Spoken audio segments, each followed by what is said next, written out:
This is The Strange Recital, a podcast about fiction which questions the nature of reality.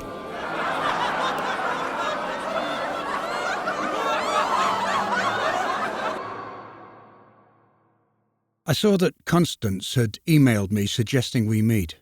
She was embroiled in a mystery and needed my help. She would tell me more in person. We met on a bench in a park. The mystery was complicated. It involves two or more people who appeared to be one, and certain unexplainable changes to the environment. In addition, she mentioned events that had never happened, and 4 doorways that seemed significant. We needed to go to the continent. When we got there, she would tell me more. We took the ferry. The crossing was rough. Constance pointed out a man who walked past us. She had once had an affair with him. Love was a continuum, she said, like a river with a fish in it. I didn't see his face. By the time she mentioned him, he'd already passed us and turned the corner. All I could picture were the sleeves of his jacket and the shirt cuffs which protruded from them, white, crisp and controlled. The cuffs exuded a confidence which I distrusted, suspecting brazenness. I asked her if he was connected to the people who were the same as each other, the 2 or 3 that were one, or the one that was 3, or 4. It occurred to me that there might be 4. This would justify the unknown significance of the 4 doors. They would at least have their own entrances and exits. Constance didn't know. That was why we were going to the continent, to determine their identities. Then things would fall into place, for better or for worse. We took the train to Paris and checked into a hotel in the 4th arrondissement. We had an early dinner. She was effusive about the way I thought, which was why she had asked me to get involved. I was not aware of thinking in any particular way, and her lengthy praise was unsettling. I wondered if what we knew of other people was only an extension of ourselves, a projection. In that case, relationships were misunderstandings. A marriage that lasted years and was generally happy could be considered a perfect misunderstanding. Divorce would require a modicum of comprehension. I went for a postprandial walk. Constance had gone to her room. Within minutes, I was looking up at the Centre Pompidou, the inside-out building. It was still open. I went to the Modern Art Museum it housed. On the 5th floor were pieces from the early 20th century. It was there that I saw the Dada head, a sculpture by Sophie Tauber. I'd seen photographs of it, but to stand before its original 3-dimensional representation affected me with a kind of resonance. It inspired bursts of disparate thoughts. A door did not have to be real. It could be symbolic and pertain to a mental process of discovery or exclusion. The doors that had occupied me since Constance first mentioned them were not doors at all. This head, with its totemic gravitation that hinted at technology from another time, was one of them. The question was how to open it, and what was on the other side, and indeed what the other side actually was. I went back to the hotel and slept fitfully. In the morning I went down to the restaurant for breakfast, expecting to meet Constance as arranged. I would tell her about my discovery and see if it made any sense to her. But she never arrived, and I ate alone. Afterwards, I went up to her room, number 17. She wasn't there. The door was open, and a maid was making the bed. I went back down and asked the concierge if she'd left a message for me. She had not. He was evasive when I questioned him further, until I opened my wallet. Then he told me she had checked out early. She'd left with a gentleman in a coat with an astrakhan collar and a capuchin monkey on his shoulder. I wanted to know whether there had been an altercation of any kind, if there was any sign that she'd been abducted. She had gone on her own volition, the concierge told me. There had been no trouble. If he was being truthful, then Constance had lured me to Paris for some reason other than what she had divulged. This brought into doubt everything she'd told me. The Dada head might not be a symbolic door after all. Perhaps those events, which had never happened, actually had happened. It wasn't that I was back where I started. I was further back than I had been before I started. Of course, that was a figure of speech, and a little too linear an implication for my taste. I preferred curves. I would leave. There was no point in staying longer. But then I wondered what Constance would expect me to do. She would most likely assume that I would return home, seeing that her absence would leave me at a loss regarding her mystery. If that's what she thought, then that is probably exactly what she wanted me to do. So I resolved to stay in Paris. Constance was no fool. She would understand that I would stay in Paris because she knew I thought that she wanted me to leave. Therefore, what she actually wanted was for me to stay. Bluff and counter-bluff. I oscillated between them. In the realm of espionage, bluffing could move through different levels of abstraction. Not that Constance's mystery involved espionage. It was possible, I supposed. Its subterfuge and murkiness certainly pointed in that direction. I wondered how many levels of abstraction a bluff could traverse before the original purpose behind it lost its meaning, and all that remained was paradoxical. The obvious escape from the paradox would be that there was no logical purpose behind the bluff. It could be bluffing for its own sake, or bluffing for pleasure, or even for compulsion. I would do the unexpected. I just had to discover what that was. I tried to imagine things I didn't expect, but once something has been imagined, it is no longer a surprise. The nature of a surprise is that it has not been imagined. I went up to my room and stayed in bed for 3 days. She wouldn't expect that. I didn't expect the large bill that was slipped under my door and the questions about how long I wished to stay. Constance had only paid for 1 night. That was a surprise, something I hadn't imagined. With all my thoughts about her sudden disappearance and how she was manipulating me, it never occurred to me that she would only pay for 1 night. I found myself a cheaper hotel. The fact that Constance was an integral part of her own mystery, and that she had involved me for some reason, was going to keep me in Paris until I uncovered what was going on. She knew I could never turn my back on a puzzle. My profession as an archaeoastronomer had nothing to do with it. I'd been that way since childhood. Constance had never been timid. She had always known what she wanted and pursued it without fear or doubt, and she was usually successful. There was only one time I could recall when she'd failed. She had said that she aspired to become a novelist, but as far as I know, she never wrote anything at all, and never even attempted to. This was quite unlike her. The best explanation I could think of was that she aspired to the idea of becoming a novelist without feeling the need to actually be one. Despite her ironclad insistence on doing what she wanted, Constance was never overly self-absorbed or egotistical, and was naturally gracious and generous. At some risk to herself, she had once provided me with an alibi when I'd been falsely accused of vandalizing Stonehenge. We first met when our mothers became friends. We were both about 7 years old. The 2 of us were left to our own devices while they talked. She soon suggested that she would show me hers if I showed her mine, and so, unforeseeably at the time, began a long association, never quite close enough to become an intimate relationship, but close enough to last for years, at least until this moment. I didn't know what to do next, so I went back to our original hotel and walked around the area hoping to find something that would narrow my search, but saw nothing unusual. I gave up and decided to visit the art museum again, but on my way I thought I saw a monkey. A second later it was gone. I couldn't say that it was a capuchin, but it was definitely one of the smaller simians. Whether I had actually seen it or not, this was the best lead I'd had yet, and I set off in the direction I imagined it had taken. Following a potentially non-existent monkey was an apt metaphor for Constance's mystery. Though I never saw it again, it increased my confidence that the man with the astrakhan colour on his coat was nearby. I squinted at the buildings around me to try to get a sense of where he might be. Not having clues or firm evidence, or any information at all.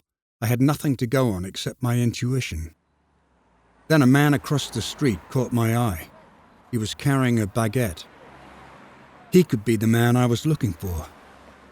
He didn't have a coat with an astrakhan collar, but that didn't mean much. He might have decided to wear different clothes that day. He wasn't, in fact, wearing a coat at all, but a blue shirt of the kind favoured by French workmen. I watched him as he entered a building. Then I proceeded to the museum and returned to the 5th floor. I wandered through the galleries until I stood before Femme à la Guitare by Georges Braque. I had the strong and sudden feeling that this was the picture I had come to see, and I need look at nothing else. The painting suggested that my approach should be cubist. In other words, I should examine everything with a simultaneous perspective. It was a confirmation of what I had already been doing using my intuition. The realization gave me pleasure as if I'd received approval. The guitar, which was small and not quite square, being slightly trapezoidal, only had 5 strings, which extended casually beyond it into the rest of the painting. Sometimes it appeared to be on the same plane as the gallery floor, and at others on the plane parallel to the walls. The cubist woman playing it was right-handed. I could tell by the position of the bridge. At first I'd thought she was left-handed. It took me a moment to account for the flip of axis. This flip always occurred between the observer and the observed, the subject and the object, at least for humans and most other mammals. It seemed quite obvious, but was rich with inference and meaning if given any thought. The entire visual world was a mirror with no reflection. It might be different for insects, but I knew nothing of their eyes or brains. Below the guitar were 3 words in black letters, the third running at an angle to the other 2. What initially caught my attention was le rêve, the dream, except the beginning of another letter followed the last E and was obscured as if by a fold in clothing. The first E was also missing the circumflex accent that should have been above it. Perhaps Braque had decided to omit accents. The obscured and unfinished word was tantalizing. Maybe it was le rêveur, the dreamer, or possibly even le réveil, the alarm. I felt that if the painting was giving me a message, it was telling me to wake up from a dream. The other word looked like soat, which made no sense to me. Again, there was the hint of another letter or letters following the O, also hidden by a fold. I had the urge to see the room from the same point of view as the painting and turned abruptly. I was shocked to discover a woman who'd been standing behind me who I hadn't noticed. I'd been so absorbed in my thoughts and felt embarrassed by my lack of awareness. The woman I was looking at smiled in amusement, which she tried to suppress. "You can't look at it anymore?" I turned back to face the painting, not knowing how to explain myself without mentioning my thoughts about the non-reflecting mirror. But there was no need to explain my behavior to a stranger. She could put it down to one of life's little anomalies if she wanted. It's a wonderful painting, don't you think? There's something special about the art from that time. It was a leap in consciousness. It affects me profoundly. Yes, naturally. We stood side by side, silent for a moment, looking at the painting. Then she turned and looked at me. "You should leave Paris, monsieur." This was the second shock in as many seconds. I spoke French passably, but was not fluent, and I wondered if I'd understood her correctly. Me? Leave Paris? Yes. What makes you think that? I'm not at liberty to say, monsieur. With that, she moved off into the gallery before I could question her further. I watched her elegant back disappear into another room. I followed her, but she was gone. On the way back to the hotel, I stopped at the premises the man with the baguette had entered. It seemed to be a shop. There were tools and spools of wire in the window display. The man with the baguette was most likely an electrician or a plumber. That didn't exclude the possibility that he was also the man with the monkey. Constance had mentioned different people being the same, though I'd be a fool to take what she said literally. He might be the same person and just sported the monkey when he wasn't at work. The possibilities were so wide open they were almost meaningless. I lay on the bed in a frustrated and apprehensive mood. I was being watched, which meant I was being followed. The woman in the museum had been sent to give me a message. She hadn't delivered it as a threat, but by telling me she wasn't free to speak, she was warning me that there were others who might be less polite if I chose to stay. I had inadvertently crossed some boundary just by being here. What part did Constance play in this? It was her mystery after all. Or was she just a bit player in something bigger? Knowing Constance as I did, I couldn't picture her in a subordinate role. It had to be something else. I thought of the man with the monkey. How likely would it be to see someone like that walking around Paris? It was certainly possible, but only just. A character like that, along with some description of him, would more likely roam the streets in a book. The Astrakhan collar. Now I understood, of course. Constance had indeed left a message for me with the concierge. It had been to tell me that she hadn't left a message, but had gone off with a man who had an Astrakhan collar on his coat and a capuchin on his shoulder. There was no such man. It was brilliant. She had in fact accomplished her goal to become a novelist without putting words on paper. Her novel or short story was played out in the real world, using both real and fictitious characters. She'd hinted at such a thing when she told me about events that had never happened. She must have been testing me to see if I had any idea of what she was up to, and seeing I didn't, she proceeded. Such a book, at least in this iteration, would only have one reader, and that was to be me.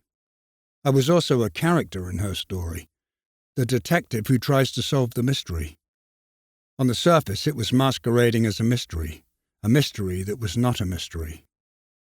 She knew my characteristics and used them to manipulate me just enough to make it work, but she also allowed me to be a co-author and make my own decisions. She must have had me followed and paid an actress to tell me to leave Paris.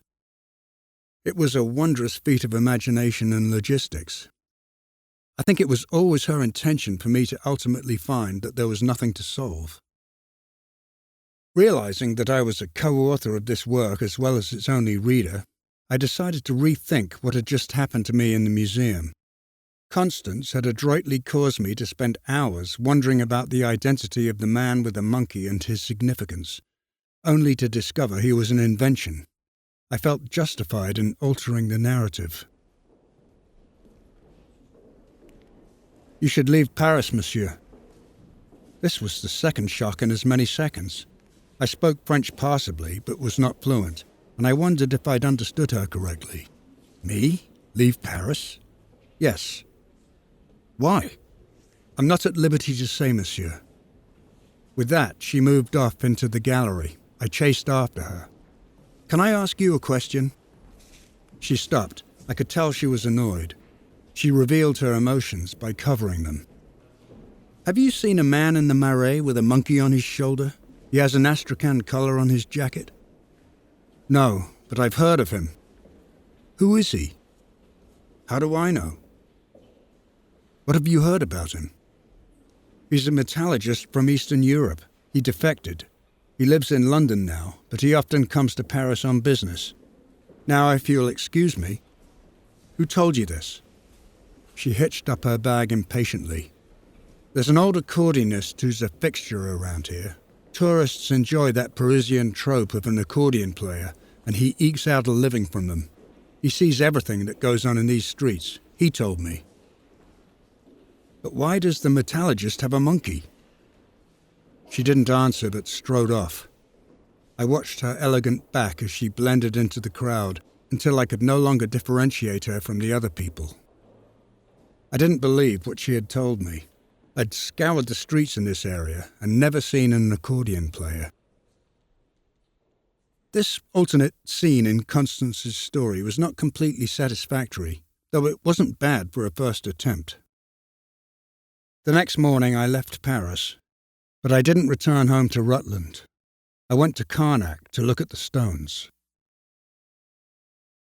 That was The Monkey and the Metallurgist, written and read by Tom Newton, from his story collection, The Right Moment and Other True Stories, Recital Publishing, 2025.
Well, that story was fun.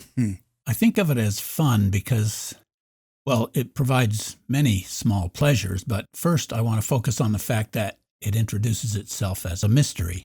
I'm immediately interested because I enjoy the mystery genre, and I especially like mysteries that don't get solved. But of course, this story is not actually a mystery at all. It's a literary parody of a mystery, which opens it up to so much more possibility for abstraction and humor. Why did you choose this direction? I think it might have chosen me. I wanted to write about a mystery that wasn't a mystery, a concept that contradicts itself, recursive in a way, and that appealed to me. I'm glad you found it fun. I think it's more of an entertainment, really, than a literary story. Its concerns are fairly light-hearted. By the way, I like that music we just heard. It has a bit of a Muzak quality to it. It reminds me of one of those films from the 1960s. You expect to see Peter Sellers drive by naked in a Mini. Yes, it will be in the soundtrack when this story is made into a movie. And I concur about recursion, or is it self-contradiction, as in these sentences. She would understand that I would stay in Paris because she knew I thought she wanted me to leave. Therefore, what she actually wanted was for me to stay. It could go on forever. A hall of mirrors. This is some sort of trickster spirit at work. What drives you, anyway? Well, it's certainly not a chauffeur. Unless you want to come out of retirement, of course. That kind of layered abstraction ties semantic knots. I think the sentence you just quoted extended about 4 layers. The further you get from the initial statement, the harder it is to understand. So I wonder how far you could go before it becomes completely incomprehensible. Apparently, humans can instantly recognize up to 4 things, and beyond that we need to count. So this concept is a bit like that. You know, W.G. Sebald sometimes used a slightly similar technique when he'd write something to the effect that he said that she had said that so-and-so had told her that, and so forth. I think it's a fun and absurd way to play with the dissemination of meaning. And perhaps it's also a reminder of the limitations of thought. Well, I'm certainly aware of the limitations of thought, of my thought, anyway. I think I need stories like yours to keep a few mental muscles in shape while I'm also being entertained. One can get a bit of art education in this story, as you give us a little ekphrastic exegesis of the Brock painting. Tell us more about that. I've always liked that painting, and the cubism is a metaphor. When I wrote this story, I was looking at a photograph, but the original is in the Musée National d'Art Moderne in the Pompidou Centre in Paris. I went there about 15 years ago with my wife. We happened to be staying around the corner from the Pompidou Centre, and the next thing we knew, we were up there on the 5th floor in the Modern Art Museum. I think being jet-lagged amplified the dreamlike effect of seeing all those paintings and sculptures that I'd only seen before in books. It was incredible. Yeah. Sophie Tauber's Dada head sculpture was there too. That's also in this story, of course. Yes, it is. And what's ekphrastic, if you don't mind me asking? Writing about art. I didn't know that word. Well, thank you. I think I've always had an affinity to art from that era. When I was very young, my father used to give me art postcards when he came back from work. They were always surrealist and often by Magritte. You know, the locomotive in the fireplace and the guy in the bowler hat with the apple above him. I loved them and still do. So I recommend a visit to that museum. There's a big square in front of the Pompidou Centre, full of buskers and jugglers and mimes, a sort of cultural circus. But I think the building's closed for renovation at the moment. Right now I'm finding it funny to imagine my father giving me surrealist art postcards. That makes as much sense as a sewing machine and an umbrella meeting on a dissecting table. Right. But now I want to take a look at one of my favorite parts of the story. It's where the narrator realizes that his adventure must be part of Constance's novel, which she's writing by manipulating people and events in the real world, not just in language. Where's the boundary between art and life? I don't know if there is one. As you say, her story is written by manipulating events and people in the real world. It's not a text. The idea of fiction acted out by real characters is a possible definition of reality. The evidence is all around. The word on the page becoming three-dimensional, the shifting of traditions. It's an idea that intrigues me. I tried it a bit in my book Fabian.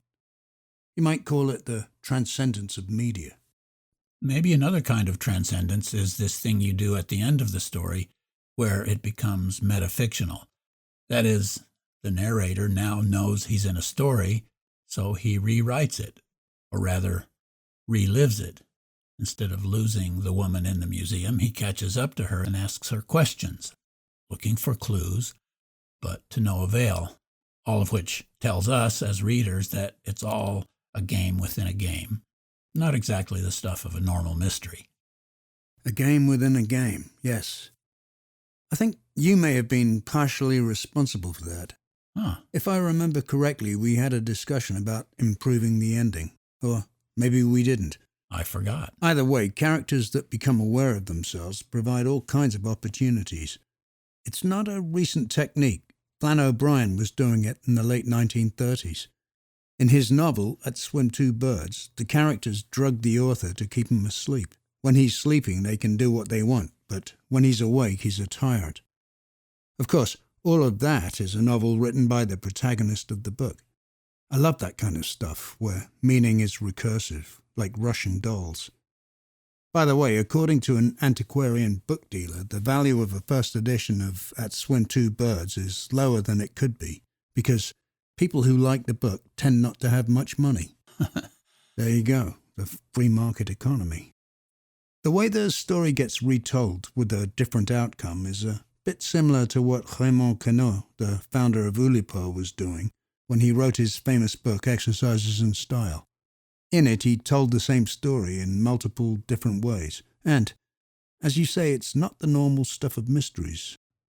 But then, like Magritte's pipe, this is a mystery that is not a mystery. Is and is not. Well, the book in which this story appears is, meaning it exists. The Right Moment and Other True Stories exists in 3 formats: paperback, ebook, and audio. More information can be found at recitalpublishing.com. So, what are you working on next? I'm attempting to write a type of Victorian novel, as of yet with no title. I'm very fond of Wilkie Collins' books, though I'm not trying to emulate him.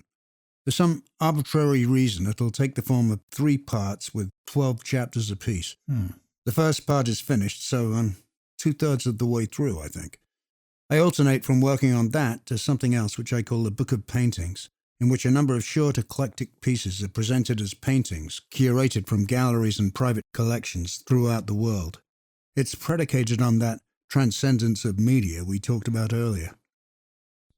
Am I confused, or did you say 1/3 equals 2/3? I'm not sure. In any case, both these projects sound fun and thought-provoking, as usual. So, perhaps the time has come. The walrus said. Should we sign off, or start again at the beginning with different words?